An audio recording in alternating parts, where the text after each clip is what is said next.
welcome to Fair Tips Talks. I'm Katy Moses. I am MD and founder of CAM, and you are joining us for episode 1 of 5-part series looking into the fairness of tips, and specifically looking at the Employment Allocation of Tips Act in detail. We want to go deep into understanding the challenges surrounding this particular act and the changes that it's going to bring to hospitality. We, as I say, have 5 sessions, and the first one today is looking at how will this particular act affect operators. So the idea is that we're going to unravel this legislation and be able to show you what it's going to mean for you, for your businesses, for your clients' businesses. So joining me online today, I am incredibly lucky to be joined by Andy Hamman, who is actually going to be with me for all 5 sessions. He is Director of Tronc at the Tronc Advisor. Also, James Brown, Ben Thomas, Tom Christensen, and Barty Radix. What I'm going to do now is just pass over to them, because they will do a far better job of explaining themselves in 20 seconds than I ever will do. So, Tom, would you like to start us off? Sure. Yeah, my name is Tom Christensen. I have been in hospitality for the last 15 years, roughly, having been in banking before that. And I specialise in effectively helping hospitality operators improve their efficiency and profitability by optimizing everything they can, including the biggest cost, which is labour. I have to declare I'm also formally involved with TiPJAR, having worked with Ben and James for a couple of years. So this is something that is very close to my heart. Fantastic. Thank you. Well, that leads perfectly on to Ben. Hello. Yes, so Ben, I'm CEO and one of the co-founders of TiPJAR. Thank you. James. So, yeah, my name's James, and I have 2 jobs. My main job, my day job, is I look after BrewDog's global bars business. I've been in the business for 8 years, and I've been in hospitality for much longer. Start of my life, peeling potatoes, to a bartender, to an area manager, to looking after groups of pubs, etc. And about 4 years ago, I decided to try and unpick the hardest problem that I could ever imagine, which is tipping in hospitality, and roped in various people along my way, including Ben and Tom. Tom didn't mention he's a CFO, financial director, whiz kid for restaurants, as well as all the other things he said. So he knows this problem at the back of his hand, yeah.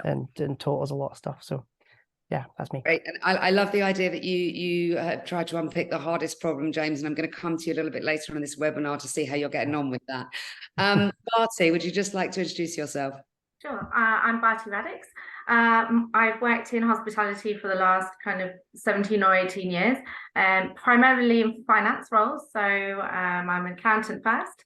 I've been finance director and CFO for a few big brands in London, hospitality brands. And then during COVID, I had an idea about starting up my own business. And it became, which is Bloom's Yard, which is a cafe wine bar. Just yesterday, we opened our 6th site. So I'm here from a financial background, but also an operator. Brilliant. Thank you very much. Congratulations. And I love the entrepreneurship that we see in hospitality, where global pandemic, what do? Start businesses. So yeah, that's fantastic. Andy, if you could just introduce yourself and then perhaps go straight into why we're all here, which is to understand this Employment Allocation of Tips Act that we're here to discuss. Sure. Thanks, Katy.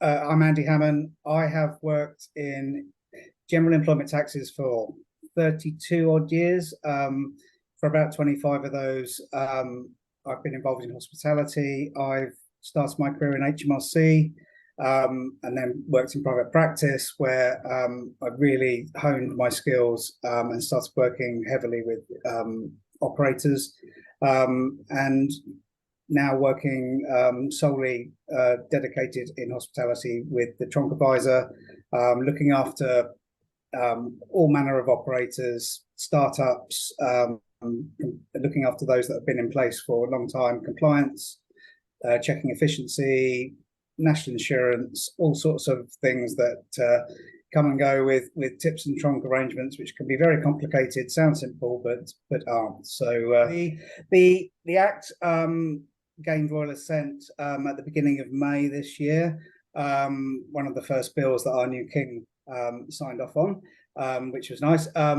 Its overarching element is fairness and transparency, so that workers receive, excuse me, the tips and gratuities that they're entitled to.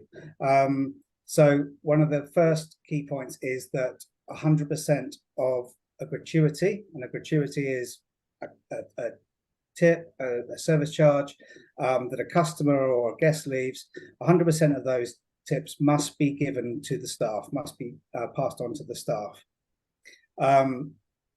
Operators may or may not have taken deductions in the past to cover their costs of processing these tips. That is going to be outlawed. Again, 100% passes through. Operators may not and will not be able to take deductions to cover their costs, typically for processing, payroll, credit card charges, and so on. The next point is the gratuities that are the tips that are generated at a certain venue must be paid out to the workers and the staff in that venue. So you may not pool those amounts across multiple sites. So that means that if I'm, as a worker, if I'm giving the service there, I can expect to receive the reward from that site. The next point is, this is a fairly new aspect, is a concept of non-customer facing workers, and this links into fairness.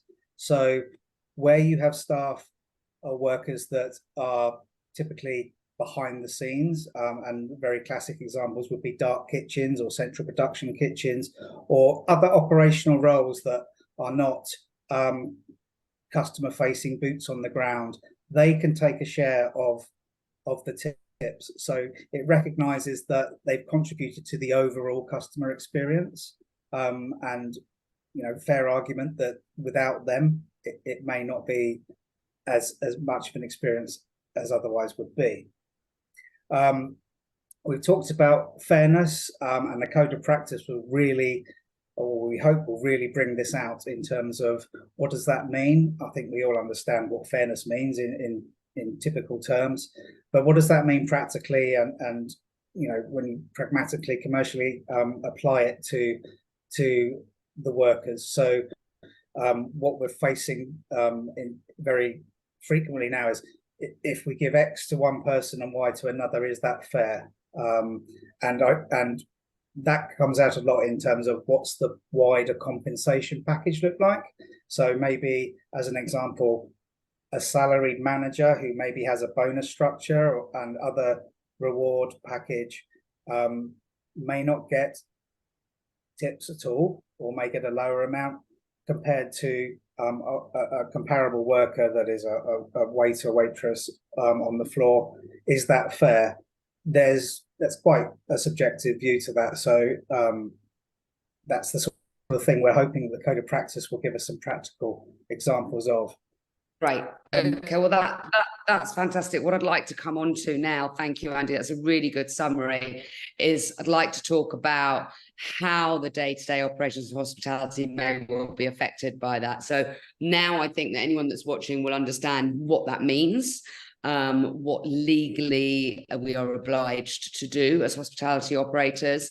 What I'd really like to understand myself, actually, and Ben, maybe you might be the right person to tell me this, is what will be the impact on the day-to-day operations of hospitality businesses?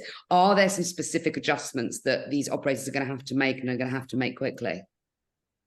It really depends on what they've been doing, right? So this is the market, and what people have been doing varies hugely. And I think when the government proposed this legislation, they were really upfront and honest and said, look, most people do a great job with tips. Most operators do a very honourable, good job in terms of distributing the tips. It's just those few exceptions which have sadly become very, very public, where we've seen practices that the public would regard as unfair and the workers regard as unfair. And that's really what this sets out to address. Now, I'll be honest, I mean, we're talking to businesses large and small all the time about their current situation and how they might work with us to support them. And we hear all things from all sides of the spectrum, from operators who are really genuinely worried because for good reasons or bad, they have been retaining some of those tips and perhaps a little more than they're comfortable their staff knowing about. So generally having the question, well, how do we make this change without perhaps staff having discovering about what used to be happening, which is a really tough one, all the way through to very simple, straightforward operators who are doing very simple, straightforward things, but are worried about the compliance aspects now, the transparency requirements, the openness that you now have to have with the calculations, the fact that staff have a right to inspect those records and you must keep them. So more concerned just how can we quickly and simply become compliant? I think depending on that, depending on what people's existing practice have been, it really determines what the level of change process is that their businesses need. And I've talked to some businesses who are looking at this end to end, because what your staff are paid is such a huge part of what it feels like to be part of your business and how they're going to perform. So some people are looking all the way through to, does this impact our reward policy, our pricing policy? Does it influence our succession planning? Does it influence our talent management strategy across sites? So really, it depends where you are. What is now, I think, clear is where we are expected to be. And whilst I agree with Andy, the code of practice will add clarity. We have met with the BEIS to understand what they're doing with this, and what they've been clear about is, we're hearing a lot of operators say, oh, we'll wait for the code of practice because then it will be clear. It isn't going to change what's black and white on the legislation. So the principles that Andy outlined, those are going to happen. And I think for some operators, they are going to be a little bit uncomfortable and quite different to how they've operated historically. Yeah. Thank you. I think that is, I guess sometimes it is about, how much are you already doing that's right and wrong. And actually, Barty, I was going to come to you next, which is to ask with sort of a little bit with your accountancy head on as much as your operator head on, what does that mean for day-to-day operations from a financial point of view? Well, before you ask that question, I was going to jump in and just say, actually, from the Bloomsyard side of things for me, so coming in now as a independent, smaller operator, some of the problems that we've come across is that we can't compete sometimes due to our size on like hourly rates and salaries, because some of our that from that small pool of staff that we can pick from at the minute, everyone wants to go for the highest hourly rate that they can, obviously. And for Bloomsyard, we don't have full table service, etc. So service charge isn't just added on to like every bill. So the service charge amount that we get or tips is quite small. So we can't have a full-on Tronc system compared to other of the bigger chains that do, and then can bump up the hourly rate with that amount. So I'm hoping that this means that it might level the playing field a little bit in terms of hourly rate. So I'm quite looking forward to that. But I think, in terms of like the finance side of things, I think there's going to be a lot of work to do in terms of putting those reports together in a format that people are going to, like the employees, if they ask to see the information, that they can understand it. There's actually a lot of work that goes on in the background to make these payments. So it's quite difficult that you can't at least deduct those costs, the costs of processing it. Because if anything, I agree that everyone should get their tips, but there's quite a lot that goes into the processing and the payments of that out, and the calculating of it and everything. So I think that's going to have quite an effect. I think that's quite difficult. Hey you, did you know that TiPJAR is 100% compliant with the new legislation? Well, we are. We can do pretty much anything. Tips, Tronc, you name it. Not only that, but your staff are going to get their money 6 times faster than a traditional method. No national insurance contributions for you, full transparency for all of your staff, and absolutely no more administrative headaches. Find out more today. And is there a feeling then that I'm getting possibly that although the fairness and the idea of the act in itself is correct, that there hasn't really been that thought behind what obviously the small businesses or a large business has to do in order to process that. So actually what happens is it's not just about, look, we need to be fair, we need to give everyone their tips, but it's also almost like we're being expected to do that for nothing because we can't actually recoup our costs for that. Well, exactly, because like there's so many cost pressures as there are at the minute, even more than ever probably, and now this is just going to add to it. Right. Okay. Is there a payoff anywhere? And maybe Tom might have a view on this. Is there a payoff anywhere with the idea that the new legislation allows operators to build those stronger relationships with their staff, to improve employee retention, to create a more supportive work environment? That idea that that transparency, that openness that we have to have with our staff might go in our favour. Is there a feeling of that, do we think? I think there is, although currently, and I would say post-COVID, the market has been incredibly price sensitive. I've personally had people who've left, to get 50p more an hour somewhere else, no matter how much we try and do for the staff and the openness and everything. So I think in theory, yes. In practical terms, I'm not 100% certain that it works. If I could just pick up on the point from before, I would estimate, I don't know, it depends on the business and how you do things, but I would estimate the cost of running something like this is probably 3-4% of the amounts collected, if you assume that you pay sort of 1 to 1.5% just for the credit card takings, which is typically 90% of the hospitality businesses now. It's not free. I have worked for businesses in the past where we took substantial cuts, more than those percentages. We don't take anything from our staff. We haven't done for 4 or 5 years now. So it is a cost to the business. There's no doubt. And I've been in touch with hospitality businesses. I advise a lot of hospitality businesses, and I was recently in touch with a hospitality business who would be breaking their banking covenants if they couldn't take the a fee from the service charge. So it's not without its problems. No. And what other problems are we going to see thrown up then, James, with this? Well, perhaps James and Andy can answer this one. What other problems are we going to see thrown up by the Act? But what I'm more interested in, because I'm a positive human being, is what are the opportunities that this Act is going to give us as operators? It might not even be changing dramatically, but there might be some small tweaks that can be positive. Bring me some positivity, James. So I think I'm genuinely positive about the legislation, although I'm still to see the guidance that gets issued by the BIS. And I think what Tom and Barty have spoken to already in terms of the cost to the business, I think it's now expected that allocating your tips is a cost the business is expected to build into their pricing structure. In a world where inflation is challenging, albeit there's news today it was falling, just not as fast as we want to, it becomes a challenge. I think there will be a kind of, I suppose, seismic shift in how operators decide to build their P&Ls and structure their P&L. So I think that the positive of that is it's always good to kind of shake it all down and turn the sofa upside down and see what's there and like really re-engineer your entire business. So I think a lot of fresh minds and potentially some problem solving might find some other opportunities in their P&Ls when they do that process.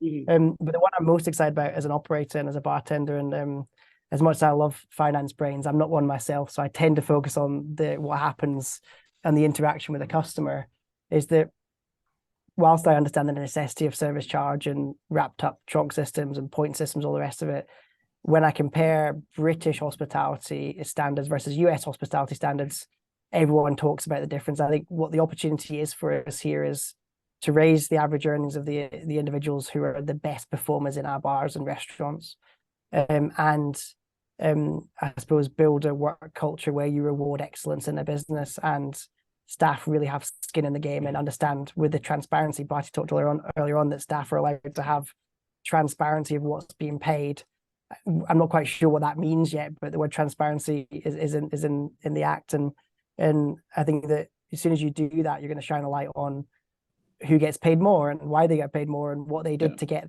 whether it's working on the busier shifts or whether there's a number of reasons why that would happen. And for me, and I think operators out there, whether they admit it or not, would be quite surprised that there's when customers, and I think it's depending on the demographic, leave a tip, they often ask the staff member, do you get this? Do you get all of this? And if you get a vague response back, or a negotiation, I prefer cash, whatever it might be, I feel really sorry for the business owner in that situation, because people like Barty and Tom and millions of hundreds of operators out there built their brands and invest in their brands, but if the staff are almost letting you down on that piece where they can't tell you they're getting it because we can't give them the information. So for me, staff members having transparency and clarity will, one, improve that interaction, and two, just make, hopefully, I'm an eternal optimist, make the hospitality experience better. And for me, that makes people come out more, that makes people enjoy the local pub more, it makes them enjoy their favorite restaurant more. I'm hoping. I'd kind of build on it with like my personal story. Like I was a bartender in the mid-90s in London, right? I had a little tiny baby at home, my partner at the time, now my wife. We had very little money, but I was a bartender. And what that meant was that we were never more than 24 hours away from that little bit of access to some cash, to some money. That was highly motivating. I mean, especially when they put one of those prepay electric meters in my house, right? So if I ran out of money, which happens, okay, it was dark. That was scary. But knowing I had access to that little and often that little cash was highly motivating. And you know what? When I turned up and I served at that bar, I did a damn good job. I gave the kind of service that would get me a tip because I needed it. And I think maybe, the sort of, when we chart the progress and evolution of our treatment of gratuities, the sort of move across now to this universal service charge has kind of broken that direct relationship between, we have a really great week, we give brilliant service, we upsell, we get more through the tills and we get more money, because that very real commercial reality is reduced down to a single line on a pay slip where, in my days, 4 weeks later. 4 weeks later, and all your only reaction to it is it's probably not enough, and who's had their hands in the tip pot. That's the psychology, right? That it prompts. So I think the opportunity probably comes through the transparency, if there are ways, and obviously it's what TiPJAR does in terms of turning that money into something that can feel like cash. They can really see that connection between a customer having a great time and putting a tenner in the tip jar. That for me is perhaps the opportunity. That said, I totally want to acknowledge as well what Tom and Barty have said. It's the crappy timing. I mean, our industry, we've had the bludgeon blow of the pandemic. We've then had some of the worst economic times in our living memories. We've had spiraling energy. So the timing is really unfortunate. It's really important, I think, and it's really positive. It's just really unfortunate timing. And I hope, we can help with that by making these things easier for hospitality. Yeah. And I mean, I need to urgently move on from you being a bartender in the 90s, because I think I probably have an apology. Long Island iced tea shop on Leicester Square, Katie. I don't want to talk about it. I may have served you a zombie. Days are gone, and I'm ever so sorry, and I definitely did tip. So I want to move on from that, because I'd really like to understand. Now, I'm not one for process and procedure, for those of you who know me, but obviously there are going to have to be some changes to various different existing systems that operators have. What is going to happen there with the recording, the reporting, the distributing? What needs to change for operators' knowledge? Can I pick that one up to start with? So, I need to do something in my two little businesses, and I might have to come to James and Ben, because the one thing, I mean, everything gets paid across to the staff, so I'm more than fully compliant on that. But the transparency piece is actually quite difficult, because how do I, what do I show them? I can't just send the full payroll to every member of staff so that they can sit and examine it. I need something that's, fairly slick. And I think, well, it was James's idea to start with, TiPJAR, the notion that you have a little app, you can go in and check, and you can you can see it almost immediately what you have actually earned on a shift. So that in itself, you, for a lot of operators, but also for a lot of, I've worked with a lot of different trunk masters over the years in various businesses, and some of those are really going to struggle to, if they want to retain those, those trunk clients, in the current format, to actually provide the information that the legislation requires. Yeah, it's super, it's super tough. I think that the short answer to the question is, yeah, you need to have a system, and that's a challenge, because I think a lot of operators, particularly small operators, I mean, we definitely found, interestingly, it's usually at the third site when somebody finally hires their first full-time finance professional, and that finance professional sort of puts their hand to their head and says, "Oh my God, we need to do this properly. You can't just take the money out the till and give it to the staff."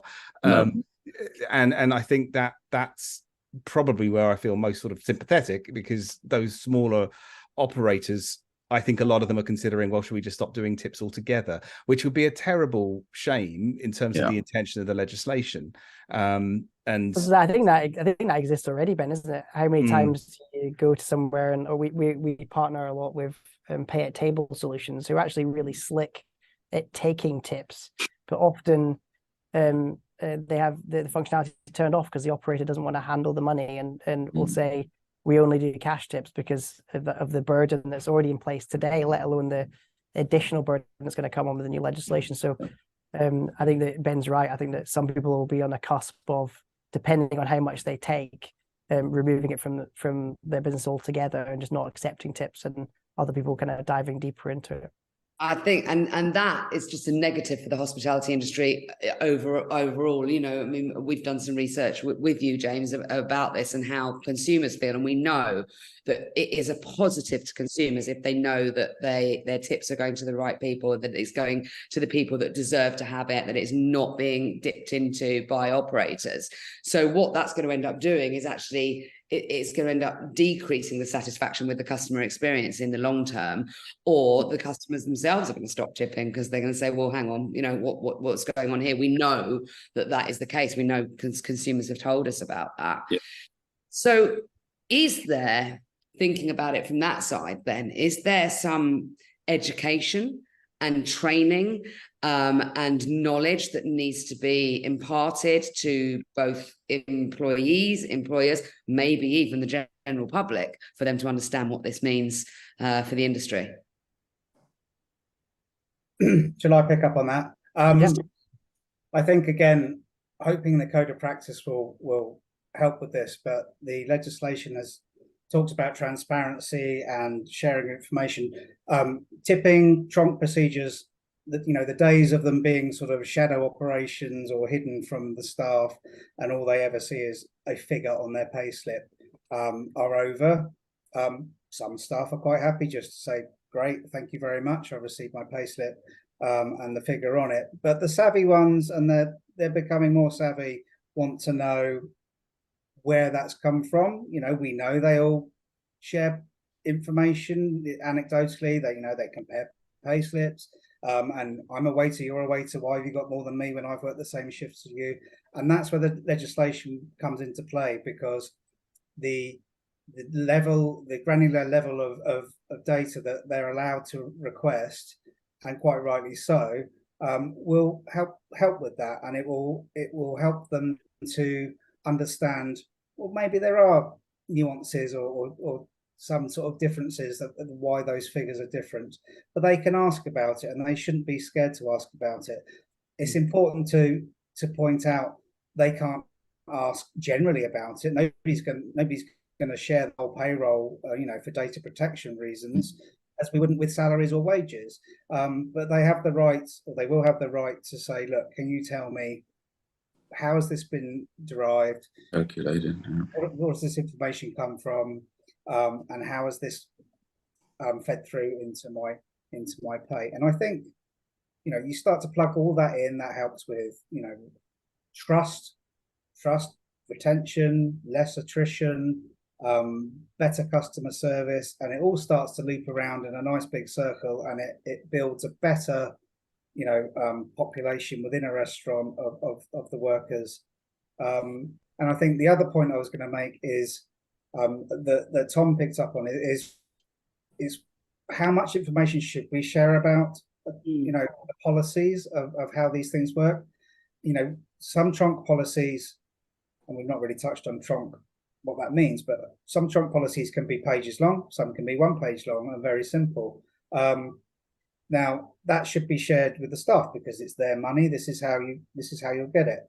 But if the code of practice says you must share that with a customer, would you necessarily share all of that information, or can you just share a précis of it? And I'm a fan of the latter, to be honest. I think customers just need to know, if I leave a tip, It goes to the staff. do you get it? When you're at the table, do you get this tip? Do you get it? How do you get it? Do you get 100%? That's what I want to know. So, and I think these are the sort of small pieces that we need to iron out for the practicality of applying this legislation. But also with that practicality in terms of like what we're sharing from the employee side, I mean, kind of Tom mentioned it earlier, but how do you summarize that down enough so that somebody understands what part of that day's tips or whatever, how did they get that without showing, like pages and pages? It's just like how many employees were, have got a share of that. And I think it's going to be really difficult to be able, and especially if people are now asking for this openly and quite often, I'm wondering how on earth I'm going to do that. Yeah, I mean, what we share to meet that requirement at the moment is people are allowed to see what's the TiPJAR site collected, what's the total hours that the team worked, and what's the hours that I worked, and from that you can derive the calculation. So there are ways, I think, of doing it.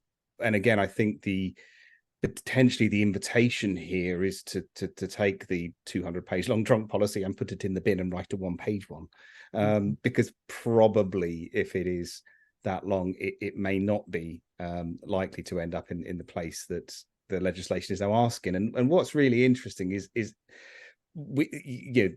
this legislation for me is it's instructing a mindset shift.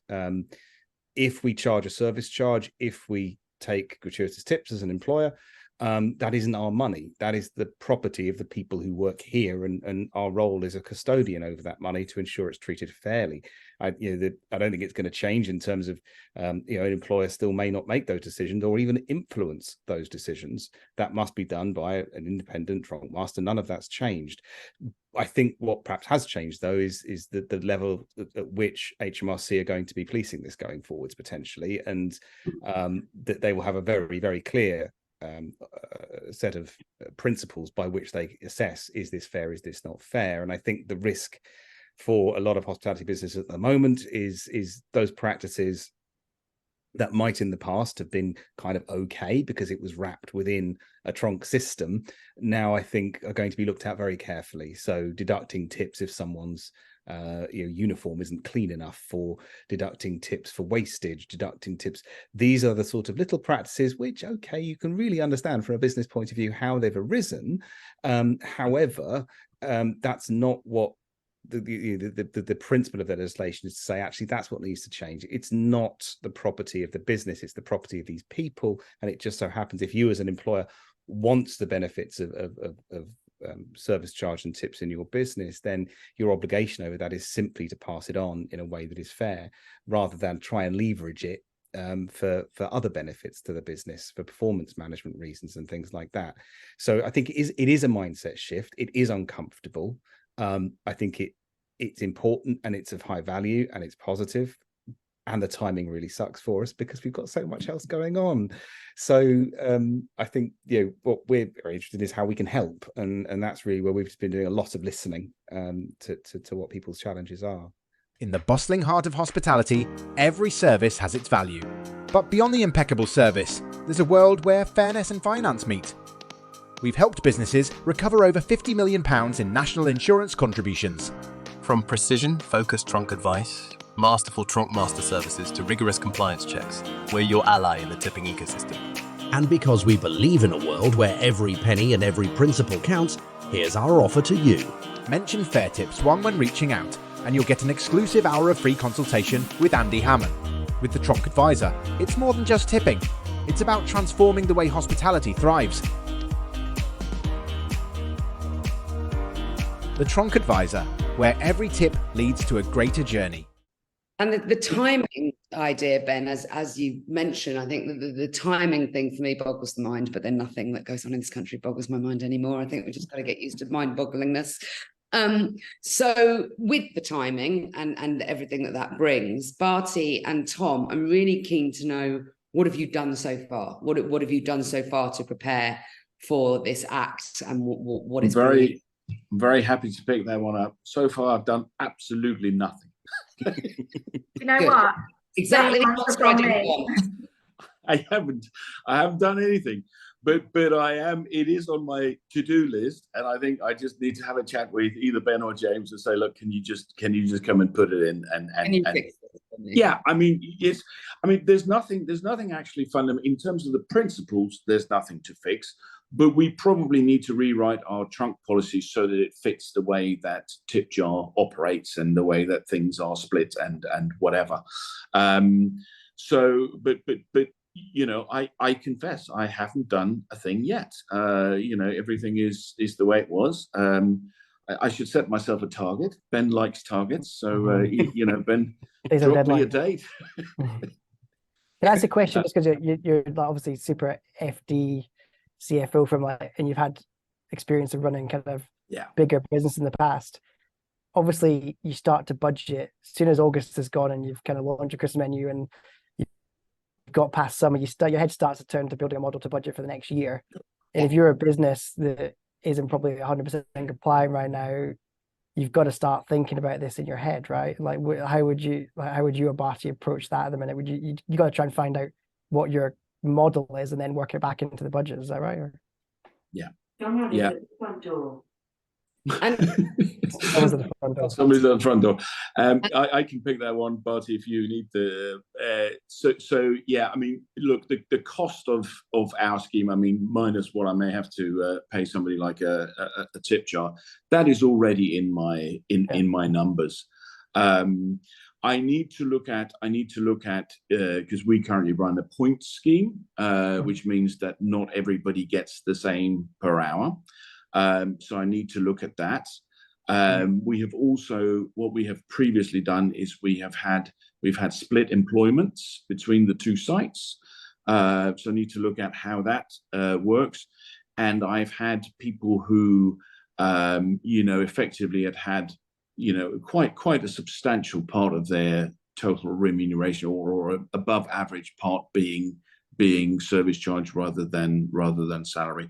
So there are some basic things that I need to consider before you know, we do it. But it's, if I could just pick up on one point. So this doesn't really affect me in my current business, but I used to be CFO of Rosa's Thai Cafe, where when we left, when I left, we had 20 sites, and some of those sites were very, very heavy on delivery.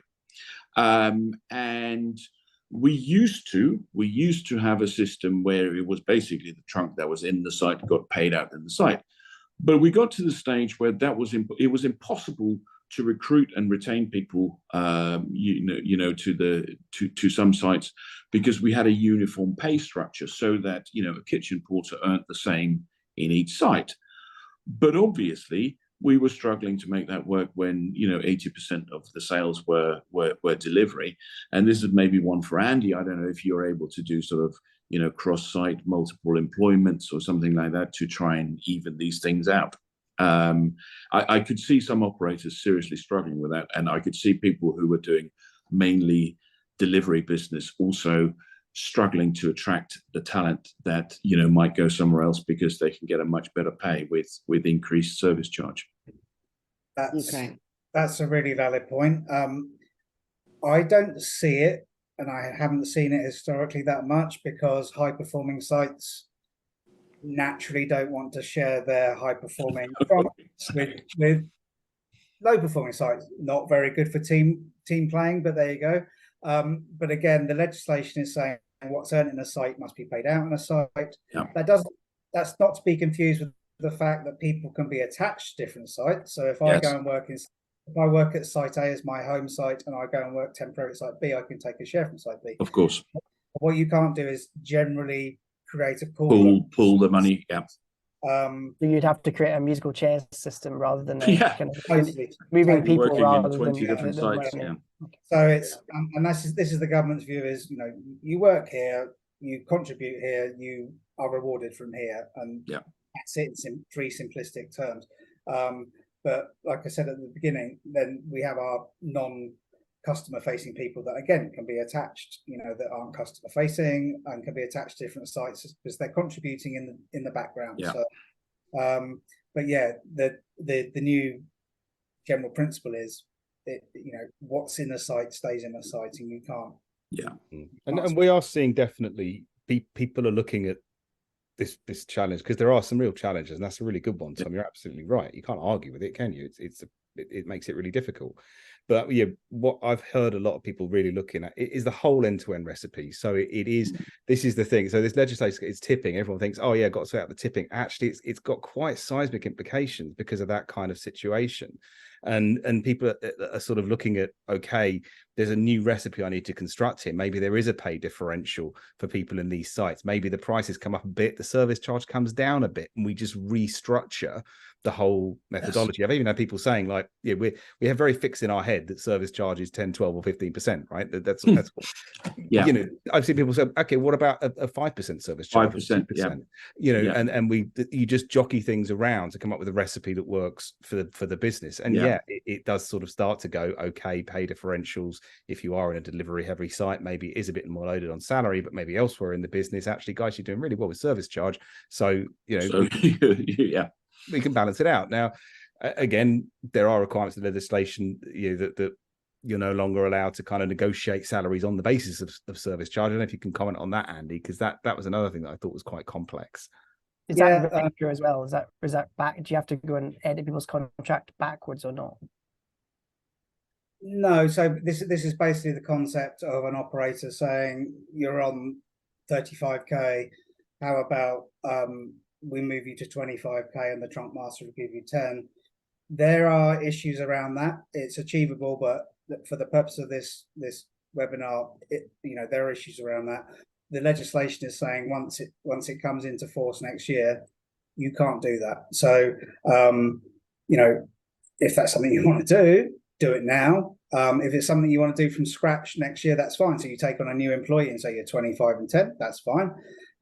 It'll grandfather through if it's an existing, but you just won't be able to start opening those negotiations once the legislation ends next year. So I've seen a couple of examples, Andy, actually, where because what will happen now is that any changes to minimum wage will be a genuine pay rise to a hospitality employee, whereas previously, you know, if you were an employer and you were paying somebody, I don't know, let's say £13 an hour or something like that, and minimum wage went up, then what you could do is you could absorb the, you know, the difference in some of the trunk payout. That is no longer possible. So you know, there will be. I mean, if the government's worried about inflation, maybe we should look at this. But it is definitely going to increase the attractiveness of working in hospitality, I think, and it should attract some more talent from maybe outside hospitality. And Tom, I'll give you a live example. We had a business approach us about 6 weeks ago, and they keep all of the gratuity money, totally legal as we stand. All of it, and they pay an enhanced hourly rate. So let's just say that's 15, 16, 17, 18 pound an hour. Fine. Tax, NI, totally legal, totally compliant, HMRC happy. If they do nothing, come next year, the legislation says you've got to take all that gratuity money and pay out it again. So you're doubling up. So if that operator does nothing, they're going to be doubled up. So they are the ones that will have to be seriously and urgently looking at renegotiating contracts to bring their staff down to, I don't know, somewhere near minimum wage or whatever, so that they can and set up a Tronc, make it NI efficient, and happy days. But if they did nothing, serious consequences. Yeah. Do they have to add VAT to that service charge if they're not passing on per se, if like right now or not? No, not as long as the service charge has been received as non-discretionary in the first place. Yeah. Okay. Outside scope. It says optional. Yeah. It's the taxation point, James, that they'll be taxing it twice. Okay, I mean, this is, I think, what we've definitely learned from working so closely with Andy on the development of our own products and now in the Tronc Advisor. The devil is in the detail with this stuff, and I think my honest kind of clarion cry to the industry is get yourself an Andy Hamman, or you can have him. Actually, everyone needs an Andy. Everyone needs an Andy. Because these small things, there's tiny changes you can make, and it's I've seen operators, they sort of flick a light switch and the toilet blows up, and it's like these tiny little decisions that they're making in the course of organizing this stuff, and suddenly they're exposed to really major liabilities through absolutely no bad intention or fault. So I just encourage everyone, rather than sort of sitting on the fence and waiting, like, get yourself some advice now if you possibly can. There's ways of getting that for free, and just start having a plan in mind, because the devil is in the detail here, and the risks of getting it wrong for any business are just not worth taking. Seriously, we've already used up 3 months of this 12-month grace period. So, we're going to come out of summer. Christmas will be on us before you know it. That takes up everybody's focus and attention. And, in my experience, we've got, Tom and Barty's businesses that are compliant. They might just need a bit of tweaking and housekeeping. Perfect. We've got a group that are maybe just saying, yeah, we'll look at it, but we'll look at it in the new year. Probably just starting to push it, because who knows what's going to come out. Skeletons are going to come out and it'll be too late. And then we've got the final group that are just sort of shrugging their shoulders, head in the sand, just not playing ball, as there will always be in any business, in any sector. Well, good luck to them. But the clock is ticking and time's running out. So I think this code of practice will come. We're promised we'll have a 3-month consultation with a final version early January. It's gonna come around really quickly. So everybody's got other pressures, of course. But Andy, in your opinion, it's down the agenda, and we'll think about it in January or February. It's might be too late. Andy, in your opinion, is this one of these things where, because I remember when minimum wage sort of came in, it became quite a hot topic, as it really should be. Is this one where HMRC are going to go out and hire a new enforcement team and come and knock on your door and, Not, in my opinion, no. They're cutting resource all the time. The new legislation, its enforcement action relies on the tribunal, the employment tribunal service. Okay. So, but that's only if the employer is involved in the allocation of the monies. If you've got a Tronc and a Tronc master, there's no employment relationship. You can't take a Tronc master to tribunal. So it's a bit of a. The one change I think we are seeing is you can now take your employer to tribunal because of the actions of your Tronc. Of the action, yeah. So your employer, and this is again where the choice of your Tronc master is really important, because you are accountable for them making fair decisions. If a decision is felt to be unfair, and again, I think the principle that we've picked up is when we say fair, the people who get asked if it's fair are the people who collected that money, the staff in the restaurant. So it's not enough to have this sort of abstract notion. You can't hide behind the policy. Yeah, I mean, I've heard it's fair. We pay, a huge whack of Tronc to this, managing director because we had to attract someone of the caliber to the business that would, be good for everyone. I'm afraid that stuff is really not going to wash. And as Andy says, you don't wait for the knock on the door from HMRC. You wait till one of your particularly beady-eyed staff just goes, starts asking the questions, and before you know it, you're in front of a tribunal. Which Ben, I was going to add to that. putting aside the formality of tribunals and government departments, I think the more important and worrying challenge is the press.